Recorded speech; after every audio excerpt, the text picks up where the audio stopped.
People of the Purple Butterfly here, otherwise known as People of 7 on Twitter and YouTube, people elsewhere on the internet. My blog is located at purplebutterfly-people.blogspot.com. My soaps, Purple Butterfly Soaps, can be located at people.etsy.com.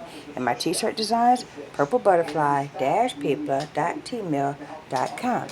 And I got a Sunbeam bread maker. Just took it out the box. Everything about it basically is straightforward. This is a teaspoon, tablespoon measure. It's dual.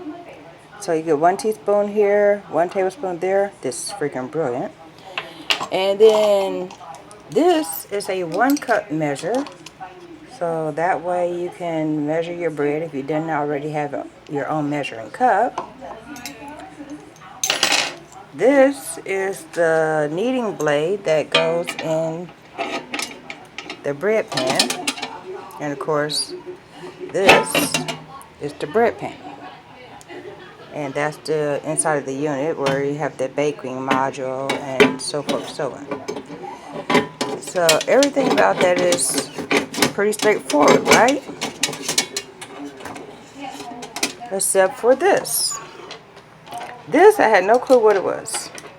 I looked in the owner's manual and there's no mention of,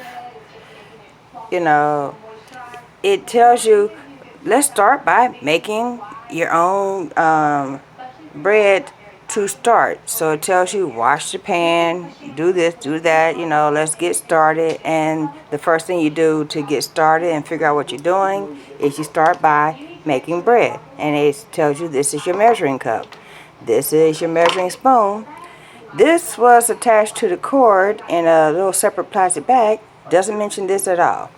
I went to Sunbeam's website.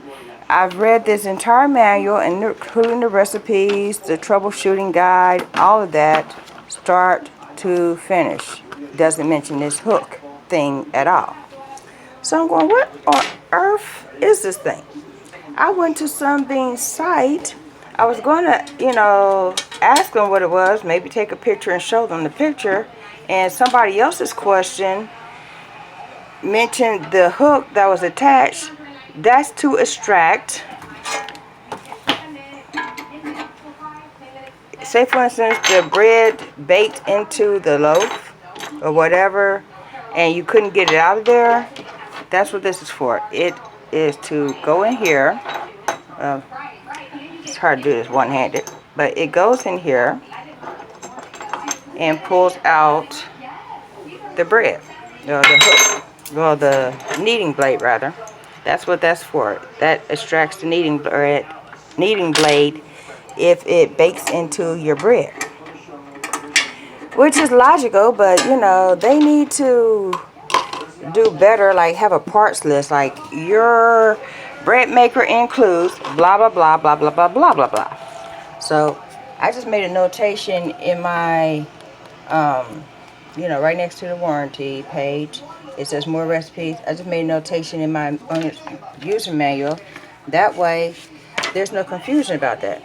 Also, say for instance I decide to move or take this unit with me somewhere, I'll know that, hey, I need to have this, I need to have that, I need to have that. Hey, where's this part here? Because I have the list written down in my user manual, and I don't lose those. I have a file full of user's manuals or owner's manuals or quick start guides for almost everything I own. So yeah, what did I say? Remove block. I like that they have everything that you need to know labeled, but they just simply didn't label this stuff. This would be good to know. I mean, I was about to go in there and get my own measuring cups and stuff, but hey, it came with it. And then the mystery meat of it all. So at least I know what this is, and I'll make sure that never gets lost. But isn't that cute? Now, the only other problem I have, it doesn't fit on my countertop at all. So I got it over here on the desk. And when you plug it up, it, beeps and starts and everything. So I unplugged it to figure out what it is I'm supposed to do at first. And yeah, you put all your ingredients in, then plug it up, and then set your dial or whatever. So yeah, I'll be doing that later, and I'll let you know how it comes out. In the meantime, this has been People of 7 on Twitter and YouTube. People are elsewhere on the internet. My blog is located at purplebutterfly-people.blogspot.com. My soaps, Purple Butterfly Soaps, can be located at people.etsy.com. My t-shirt designs, purplebutterfly-people.gmail.com. Y'all stay blessed and stay tuned. Bye now. Yeah, this is going to be fun.